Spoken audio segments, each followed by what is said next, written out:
Joey, and he is a respiratory therapist here at UAMS, and he is currently working with COVID-19 patients. So you've been working directly as a respiratory therapist with COVID-19 patients. So jump right in, Joey. Tell us a little bit about your role at UAMS and what respiratory care actually entails. Okay, so I have quite a varied background. I'm former military. I was in the Air Force, got out in around 1992. Graduated from Ole Miss Medical School, the respiratory school down in Mississippi. Went to New Orleans after that and started working. Lived and worked down in New Orleans for 7 years before I came to university. Been doing this job now for 23 years here at university, and I've been a manager for about 15 or 16 of those years. But basically, when I was in the Air Force, they had what we called a B-2 stealth bomber. And that's kind of the way I refer to the respiratory care department, as the stealth flight of the hospital. There's only about 100 of us here, and we're not a very well-known department until recently. A lot of people didn't really understand what our role was, what we did for a living. We're here 24 hours a day, 7 days a week. So weekends, holidays, Christmas, Thanksgiving, all those holidays that everybody else are at home. We're sitting here, or not sitting here, we're working with our patients. Generally, we're in the intensive care units. We work in every aspect of the hospital. We work over in the clinics as well. They'll call us over there sometimes to take care of patients. We are the front line. So anytime a code blue is called, we have to staff that. We have to go there. We're involved in helping get the airway established, maintaining that airway, putting the patient on the ventilator, and then running that ventilator the duration of time that they're on it. I know I'm not talking about what my role is, but I'm talking about our entire department, what our entire department has to do. We also do a lot of mundane, everyday, just normal, boring things that basically I'm sure everybody has that in their job as well. But, those things that if they're not done by somebody, then they don't get done at all. But we take care of not only adults, but neonates. Or if we have a patient or a baby that's being born that is a premature baby, we have to go on every one of those deliveries as well. Because those little guys get put on ventilators, and we have to run those ventilators as well. And we generally have 2 to 3 people that work in that department up in the nursery floor, and I think that's around an 80-bed unit. So we take care of a lot of patients over the course of a day. I have 20 people that I'm in charge of. Night shift generally runs about 12 to 15 people working. So I have to make sure everybody has their assignments made, and they go out and take care of our patients, and I pretty much try to fill in all the holes and take care of any issues that come up during the course of the day. So that's kind of what we do as a respiratory therapist department. Like I said, we're stealth flight, not heard of very often, but very much needed. Yes. So with everything going on with COVID-19 and it being just such a new virus that we don't really know a lot about, how has your job changed? Like, how was your typical day before all of this, and then what is it like now? Well, a typical day before COVID-19 happened, it was a situation where it was almost routine, because you kind of got used to coming in, grab a cup of coffee, talk with the team manager that was on for that night, see if there were any issues whatsoever going on. And after that, we would try to figure out just a brief talk, find out what's going on, and then make out assignments, and everybody go on their happy way and take care of the patients. And like I said a minute ago, they would call me if they had any issues. I'd go around and check on each person throughout the day and find out if there were any issues that were going on. Sometimes you have patients' families that are upset, or you have to go in and talk with and resolve any issues. Sometimes it's a conflict between maybe a nursing staff member or some other department. But generally, those were the easy days. Post-COVID, I get up about 30 minutes earlier than I normally have done, so I get up around 4:30 every morning. I check my email, see what kind of issues have happened during the night that I need to be aware of. I still get here about 30, 40 minutes before my shift starts, find the charge therapist that was on that night, and we start talking about all the issues that happened during the night. It's not if there was an issue, it's what issue happened. So I get inundated with emails all day long from different people asking questions. My boss, Jeff, will give me different things to do during the course of the day, find out this information, find out that information. Let's try to improve this process. So since COVID came along, one of the things that we've really tried to do is just make sure that everybody is taking care of themselves, because there is no emergency in a pandemic. And if you run in to take care of a patient and you get the virus, then our staffing is hurt, you're hurt, and then you could transmit that to other people. So we have to really make sure that people are taking care of themselves.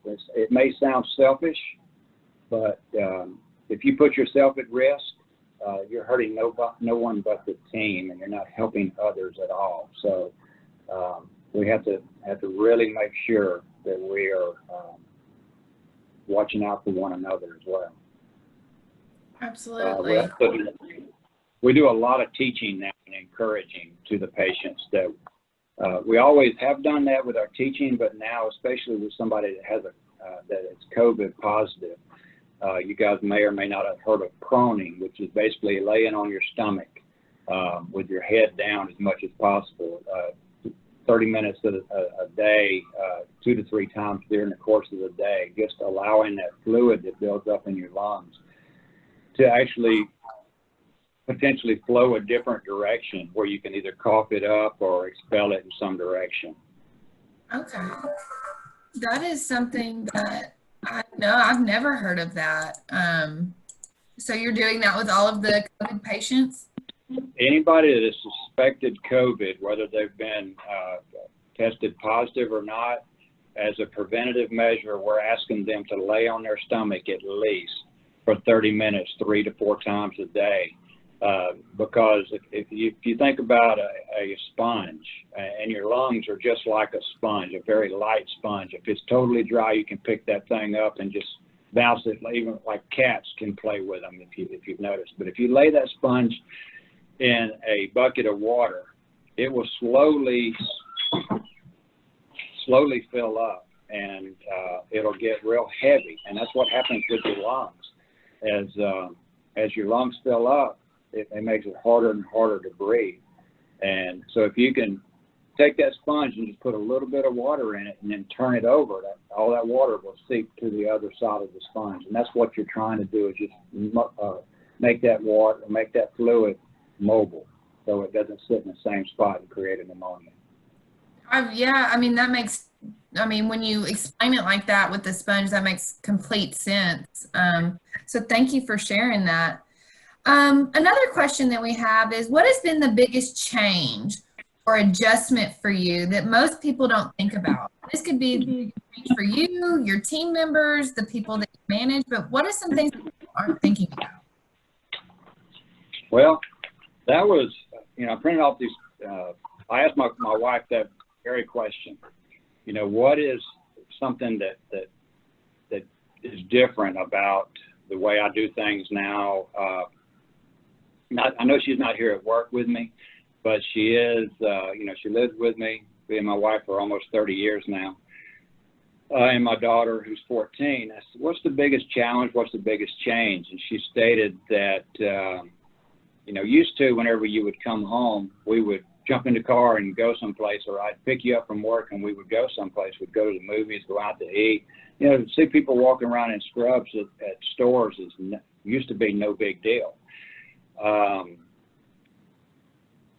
Now when I get home, I go through the garage, I take my shoes off, take my clothes off before I ever enter the house, take them immediately, put them in the washing machine, wash the clothes, turn it on, and I go straight to the bathroom and take a shower without having any interaction whatsoever with my wife or daughter, or even trying not to touch anything whatsoever as I go in. So that was what my wife had said. Now my daughter, she had a little bit different take on it. She said, "Dad," and I get a little bit upset when I'm not upset, but emotional about this, because it affects not just me as a respiratory therapist or me as a practitioner of healthcare, but everybody's family. And what she said was, "Dad, my friends know that you're a respiratory therapist, and some of their parents, they don't really want me to be around them because of your job." So, it's affected her too, and my wife. We're building a new house. We're remodeling an old house, but our contractor that built our kitchen cabinets look great.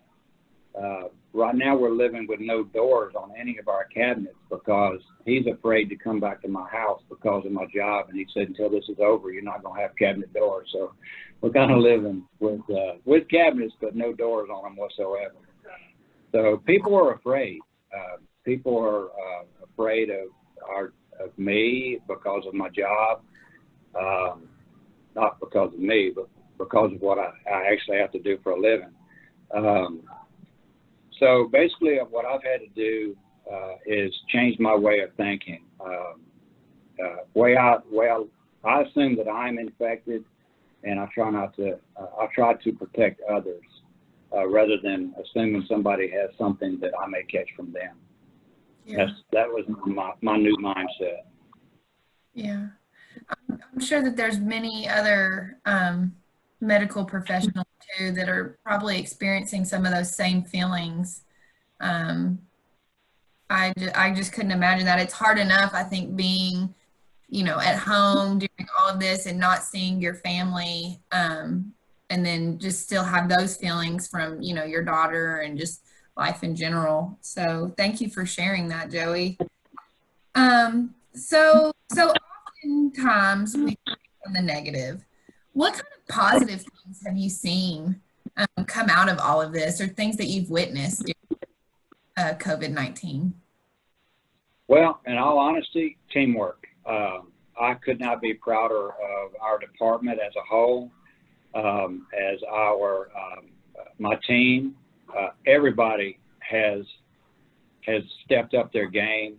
There's not a single person that I know about that is not willing to do whatever they can to either improve the process, improve their capabilities, increase their knowledge. Just the team player mentality has been phenomenal. We all look out for each other. If somebody calls for help, and that happened about 30, 40 minutes ago, somebody called for help in one of the intensive care units, and two people jumped up and said, I'll go. And so they got all the help they needed right away. Not that didn't happen before, but it just seems to be more of an urgency right now to make sure that things are being taken care of and that somebody calls for help. The other thing is bravery. Whenever COVID first started, somebody had to be the first one to go in and take care of the first COVID patient. I had a lady, I'll just name her name's Tanya Atlee. She stepped up and she took care of the first person on my team to do it. Steve Tyler's another person. I could just go down the list of naming everybody that has done it since then, but those who have really stepped up and taken ownership of this, not only have they done that, they've become mentors for others as teachers. What they've learned, what safety practices they learned during their first few days of taking care of these patients, they pass that along. And with the help of Jeff Halbert, our new director, and the guidance he's given us, we've really tackled this with a team mentality and increased our performance just for excellence, the whole respiratory care department. A friend of mine, or not a friend of mine, but a coach, whenever I was back in high school playing baseball, his motto was, you know, practice does not increase performance. Perfect practice breeds perfect performance. And dealing with COVID-19, there's no room for error. We have to be perfect every time we walk into one of those patients' rooms. And that's why one of the things I'm really proud of is that we are doing things great, because we have not had one respiratory therapist come down with this as of today. That is wonderful news. That's phenomenal. So keep up that hard work for sure. How can non-clinical employees and departments best support clinical staff right now? In all honesty, the best thing that the non-clinical staff can do is just follow the established guidelines of the hospital and the CDC, and just wash your hands, sanitize as often as you can. Make a habit of every time you walk by a sanitation, one of those little dispensers, just put your hand underneath there. You can walk by it in full stride and get some sanitizer. Just do that. One thing that people don't think about sanitizing is their cell phone. They lay it down on the counter all the time and pick it up and talk on it. Grab a little bit of the hand sanitizer and put it on your phone as well, because you don't know what's on that phone or what was on that last place that you laid it. Mm-hmm. You know, and if you're sick, stay home. We will get by without you here. And I tell my staff that too. If you're sick, don't come in, because we don't want to be taking care of you too. Mm-hmm. So, you know, follow those social guidelines. You know, just I don't know how to say this other than, you know, be nice, treat others. Know that everybody else is going through a lot of stress as well, and it's not just the workers that are going through it. When I say workers, I mean the nurses, the therapists, the doctors. You guys are going through this as well, because y'all it's high stress everywhere, and it's high stress just going to the grocery store, because watch people's faces as you get close to them, they're turning away, and they don't, you know, they may or may not know you. Mm-hmm. Yeah, that's some wonderful advice. Marcus Bruner came in and he said your cell phone is 10 times dirtier than a toilet seat, and that was a study by the University of Michigan Public Health. And I believe, yeah, there's no doubt. Yeah, I can only imagine, you know, touching something or, you know, doing this, and then what do? We sit here and we send a text, and then what do? We sit here like this, and then it's on your face. So I've been practicing the cleaning of the phone quite often a couple of weeks. I've gone so far as to wipe my debit card down, and I'll pay it like when you get gas and stuff. So yes. Yeah. It has definitely put a new way of thinking about cleanliness into all of our minds. But just keep sanitizing everybody. We're going to make it all through this. Now, something really exciting on the end of our time together, Joey. You're going to New York, right?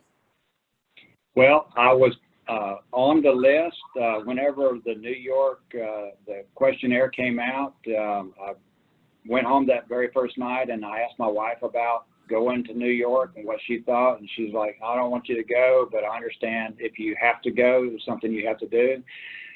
She knew when we got married, I was in the military, so I'm always game for something that it may sound a little bit weird, but fun. That sounds fun to me, to go up there. It's a challenge, so any time there's a challenge, I'm up for it.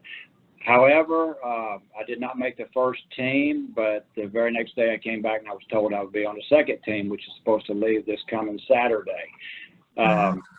What I'm understanding, they're expecting a surge here at this hospital sooner than they expected, and they have canceled that team that's leaving on Saturday. So unfortunately, I'm not going to get to go.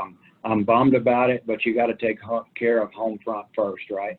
So if you're not taking care of your home front, nothing can come home to. So while I would love to go up there and help those people out, I already have 2 therapists that are up there, and that is Henry Gomez and Tina Patton, who are very good friends of mine, and I wish them well. A shout out to them. As a matter of fact, talking to them right before I got on this Zoom call with everybody, I asked them, how are things going up there? And they said it is more than real. It is scary. Between the 2 of them, they had 27 ventilators to take care of just themselves, those 2 people. To put that in perspective, at this hospital right now, we have 21 ventilators running, and I have 6 people taking care of those 21 ventilators. So 2 people are taking care of 24 ventilators. Wow. They said that the practices that they are seeing up there are not as stringent as what ours are here at this hospital. So they felt like our leadership is taking care of us phenomenally well here. And we applaud what our leadership has done here to help us stay safe. Absolutely. Absolutely. Thank you so much, Joey. Does anybody have any last questions for Joey? Well, Joey, I want to thank you so much for taking time out of your busy day to talk with us about this. It's wonderful to get to see all of the hard work that you and your staff and all of the clinical staff and even non-clinical people are coming together, and we're going to get through this and making sure that Arkansas gets back to being a healthy state. And we could not do that without you and without every single one of us. So thank you so much. We appreciate spending time with you, Joey. Yeah. Thank you very much. I just want to add, thank you so much for your insight. This is, we often we get the news, we get the announcements, but it's really tough for non-clinical to get that insight on what's really happening. And, we'll continue to do everything that you said to support, keep your hands clean. And yes.